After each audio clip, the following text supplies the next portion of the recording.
देख रहे हैं आप, मैं हूं आपके साथ पंकज यादव। शुरुआत करते हैं दिल्ली में बीजेपी कोर ग्रुप की बैठक शुरू हो चुकी है। विनोद तावड़े दिलीप जायवाल नड्डा के घर पर पहुंचे हैं। बड़ी जानकारी आपको दे रहे हैं, जहां पर बता दें कि बीजेपी कोर ग्रुप की जो बैठक है फिलहाल शुरू हो चुकी है। आपको बता दें कि इस बैठक में कई विषयों को लेकर चर्चा और कुल मिलाकर बात करो उम्मीदवारों को लेकर यहां पर मंथन होगा। राधा मोहन दास, नित्यानंद राय भी पहुंचे हैं। इसके अलावा गृह मंत्री अमित शाह।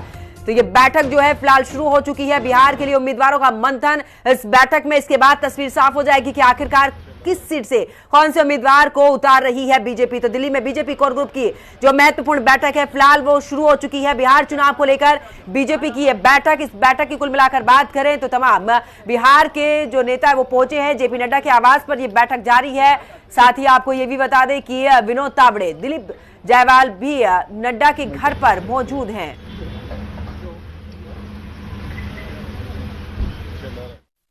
भारतीय जनता पार्टी बिहार के द्वारा लगातार 3 दिन चुनाव समिति का बैठक पटना में हुआ और पटना में हम लोगों ने जो हमारे सिटिंग सीट हैं और जहां पर हमने जीत दर्ज नहीं कर पाया था 2020 में, उसके लिए पैनल यानी सूची बनी है, प्रायोरिटी प्राथमिकता सूची बनी है और उस पर जो है आज जो बिहार के चुनाव समिति ने पैनल बनाया है उस पैनल पर आज चर्चा दिल्ली में होना है। आज चर्चा होगी दिन भर और उसके बाद कल केंद्रीय चुनाव समिति में उसको सूची को रखा जाए। सर, ऐसा लग रहा है होना है दिल्ली में, यहाँ भी बातें हुई है, वहाँ भी बात होने वाली है, अंतिम तो फैसला वही ना होती है। तो हम एनडीए के पार्टनर हैं, एनडीए के नेता लोग तो दिल्ली में ही बैठे हैं, हमारे सभी लोग गए भी हैं, हम भी पीछे से जा रहे हैं। जेपी नड्डा ने कहा है कि सीट लगभग फाइनल हो गए हैं, आप 15 सीटों का डिमांड कर रहे हैं। अध्यक्ष वो हैं, वो कहते हैं, उनकी बात को तो मानना ही पड़ेगा। क्या फाइनल हो गया तो हो गया होगा। सर, संतुष्ट हो गए आपसे? हमको कोई पता भी नहीं। 8 सीटों को लेकर सर जो बातें कही थी अपनी पार्टी को लेकर, सर उसमें सर हम अनुशासित लोग हैं, जो अनुशासन के में हम रहेंगे। तो हमारी सहयोगी समीक्षा हमारे साथ में जुड़ चुकी है लाइव। समीक्षा, अगर बात करें तो देखिए एनडीए की ये जो बैठक है कोर ग्रुप की फिलहाल वो अब शुरू हो चुकी है बीजेपी की, लेकिन ऐसे में अगर बात करें समीक्षा सीट शेयरिंग को लेकर, क्योंकि अभी जीतन राम मांझी को भी सुन रहे थे, उनसे जब ये पूछा गया है कि आखिरकार जो सीटें पिछली बार आपको दी गई थी इस बार कितनी सीटों पर सहमति, तो उन्होंने कहा कि अभी बैठक हो जाने दीजिए, उसके बाद पता चलेगा कि आखिरकार कितनी सीटें किसके हिस्से में।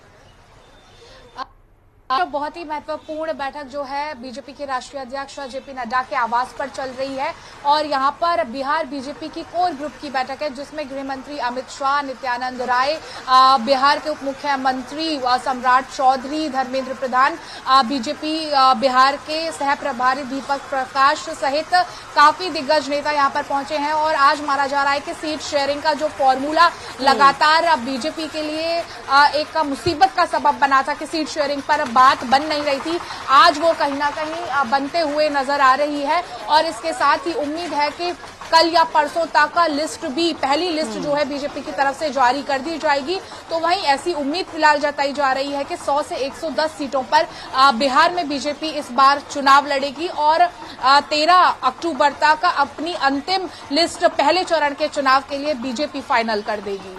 बिल्कुल समीक्षा, हमारे साथ बने रहिए, आगे भी आपसे अपडेट लेंगे। तो फिलहाल देखिए ये बैठक शुरू हो चुकी है, तमाम जो नेता वहां पर पहुंचे। आगे बात करते हैं भोजपुरी अभिनेता पवन सिंह चुनाव नहीं लड़ेंगे, इस वक्त की बड़ी जानकारी आपको दे रहे हैं। पवन सिंह ने चुनाव नहीं लड़ने का ऐलान कर दिया है, चुनाव लड़ने के लिए बीजेपी में नहीं शामिल हुआ है। ये कहा गया है पवन सिंह की तरफ से कि चुनाव लड़ने के लिए वो बीजेपी में शामिल नहीं हुए हैं, बीजेपी का सच्चा सिपाही हूं, रहूंगा, पवन सिंह की तरफ से कहा गया है। तो बड़ी खबर आपको बता रहे, जहां पर तमाम कयास लगाए जा रहे थे, तमाम नेताओं से मुलाकात पवन सिंह ने की थी और ऐसे में ये भी सुगबुगाहट काफी तेज हो चुकी थी कि बीजेपी से चुनाव लड़ेंगे। लेकिन अब देखिए उन्होंने ये भी साफ कर दिया, उन्होंने कहा कि बीजेपी का सच्चा सिपाही हूं और रहूंगा भी, लेकिन मैं बीजेपी से चुनाव नहीं लड़ूंगा। तो पवन सिंह की तरफ से यह साफ किया गया है। ज्यादा जानकारी के लिए हमारी सहयोगी समीक्षा हमारे साथ में लगातार बनी हुई है। समीक्षा, पवन सिंह की तरफ से स्पष्ट कर दिया गया है कि मैं चुनाव नहीं लड़ूंगा बीजेपी की तरफ से, सच्चा सिपाही था, सच्चा सिपाही रहूंगा, यही वजह है कि मैं बीजेपी में शामिल हुआ। देखिए, पवन सिंह की तरफ से इस तरह का बयान आना और वो चुनाव लड़ेंगे या नहीं, ये काफी जल्दबाजी होगी, क्योंकि ये बयान अभी सिर्फ और सिर्फ पवन सिंह ने दिया है कि मैं बीजेपी का सच्चा सिपाही था, सच्चा सिपाही रहूंगा और मैं चुनाव नहीं लड़ूंगा। लेकिन अगर आला कमान का अगर आदेश होगा, वो पवन सिंह को चुनाव लड़ाना चाहते होंगे या उनको कहीं से टिकट देंगे, तो फिर पवन सिंह को चुनाव लड़ना होगा, क्योंकि बीते कुछ दिनों से पवन सिंह और उनकी पत्नी काफी का जो मुद्दा रहा वो काफी चर्चाएं बटोर रहा था। उनकी पत्नी भी चुनाव लड़ने के लिए, चुनावी मैदान में उतरने के लिए कह रही थी। तो ऐसे में पवन सिंह अभी उनका जो बयान है वो थोड़ा कहीं ना कहीं बैकफुट पर आते हुए नजर आ रहे हैं, लेकिन तब तक कुछ नहीं कहा जा सकता जब तक कि सूची नहीं आ जाती उम्मीदवारों की। बिल्कुल, बहुत बहुत शुक्रिया समीक्षा हमारे साथ जुड़ने के लिए, तमाम जानकारी साझा करने के लिए। आगे बात करते हैं महागठबंधन की। महागठबंधन में सुलझ सकता है बंटवारे का विवाद, बड़ी जानकारी आपको दे रहे हैं। जेडी, अगर यहाँ पर आरजेडी की बात करें तो आरजेडी को 130 से 138 सीटें मिलने की उम्मीद है। वही आपको यह भी बता दें कि कांग्रेस को 52 से 55 सीटें मिलने की उम्मीद जताई जा रही है। लेफ्ट को मिल सकती हैं 35 सीटें। मुकेश साहनी की वीआईपी को 15 सीटें मिलना संभव है। झारखंड मुक्ति मोर्चा को 2 सीट संभव। तो ऐसे में देखिए, महागठबंधन की तरफ से भी अब कुल मिलाकर सीट शेयरिंग को लेकर जो जद्दोजहद चल रही है, हो सकता है वो तस्वीर भी साफ हो जाए। ऐसे में महागठबंधन में सुलझ सकता है बंटवारे का विवाद। कुल मिलाकर आरजेडी को 130 से 138 सीटें मिलने की उम्मीद है। वहीं कांग्रेस को 52 से 55 सीटें मिलने की उम्मीद जताई जा रही है। लेफ्ट को मिल सकती है 35 सीटें। इसके अलावा बता दें कि मुकेश सैनी को वीआईपी यानी कि 15 सीटें उन्हें मिल सकती है। इसके अलावा झारखंड मुक्ति मोर्चा को 2 सीटें मिलने की संभावना है। ज्यादा जानकारी के लिए हमारे सहयोगी संजीव राय पटना से हमारे साथ में लाइव जुड़ चुके हैं।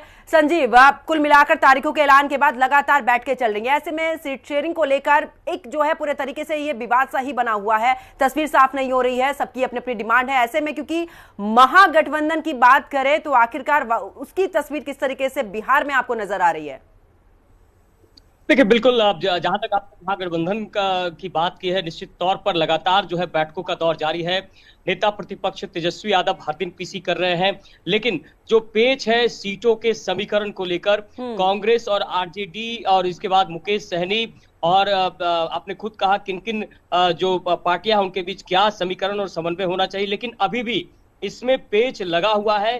तेजस्वी यादव हर एक पहलुओं पर नजर रख रहे हैं। सबसे बड़ी बात है, देखिए, अरुण कुमार आपको याद होगा जहानाबाद के पूर्व सांसद हैं, उनको जो जानकारी है जेडीयू में शामिल कराया जा रहा है। और एक जिस तरह से विवादित बयान की बात आई थी अशोक महतो की, भूरा बाल साफ करो, तो उसके बाद कहीं न कहीं जो आरजेडी है इस डैमेज कंट्रोल को कह सकते खत्म करना चाहती है। तो आरजेडी में तेजस्वी यादव भी बहुत फूक फूक कर कदम रख रहे हैं कि कैसे लोगों को लड़ाया जाए, किन किन लोगों को टिकट दिया जाए। और जिस तरह से बीजेपी में आज दिल्ली में बैठक हो रही है, मुझे जो जानकारी है वहां से लौटने के बाद ये जो है पूरी तरह से साफ हो जाएगा कि कितने सीटों पर कौन सा दल लड़ेगा। और सबसे बड़ा पेच जो था चिराग पासवान का, वो भी खत्म हो चुका है। चिराग पासवान को 25 से 30 के बीच सीटें मिल रही, मैक्सिमम 27 सीटें मिल बिल्कुल। सकती है। लेकिन संजीव, ऐसे में सवाल देखिए बड़ा महत्वपूर्ण ये भी हो जाता है कि आप भले ही चाहे 135 सीटें या जितनी भी सीटों पर आप चुनाव लड़े, लेकिन बड़ा महत्वपूर्ण ये भी हो जाता है जब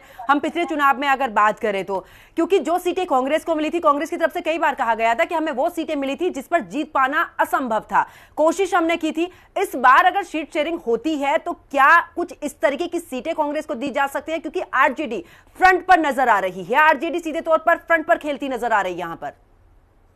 बिल्कुल, आपने बिल्कुल सही कहा। जो पिछले चुनाव में सीट दी गई थी कांग्रेस को, तो कांग्रेस बहुत सारी सीट हारी थी और जीत नहीं पाई थी। तो यही तेजस्वी यादव का कहना था कि अगर वो सीटें जीतती कांग्रेस तो सरकार में हम होते।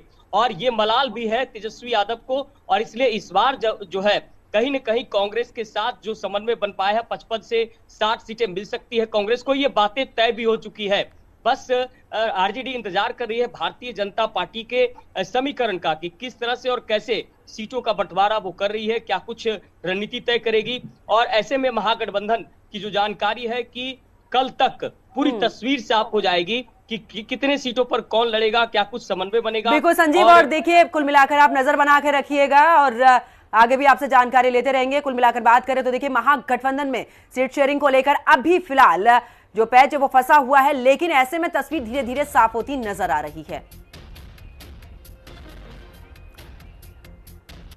चलिए सीधा आपको भदोही लेकर चलते हैं, जहां पर मुख्यमंत्री योगी आदित्यनाथ